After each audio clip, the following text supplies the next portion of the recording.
کتاب حسن المسلم، باب سونے اور بیدار ہونے کی دعائیں۔ نیند سے بیدار ہونے کی دعائیں۔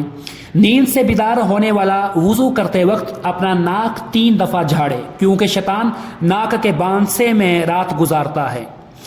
جب سونے والا بیدار ہو تو وہ یہ دعا پڑھے: الحمدللہ الذی احیانا بعدما اماتنا والیہ النشور۔ ہر قسم کی تعریف اللہ ہی کے لیے ہے جس نے ہمیں زندہ کیا بعد اس کے کہ اس نے ہمیں مار دیا تھا اور اسی کی طرف اٹھ کر جانا ہے۔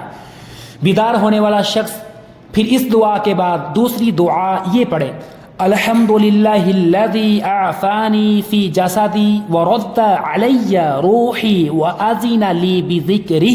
ہر قسم کی تعریف اللہ ہی کے لیے ہے جس نے مجھے جسمانی عافیت دی اور مجھ پر میری روح لٹا دی اور مجھے اپنی یاد کی اجازت دی۔ اور یہی باب جاری ہے۔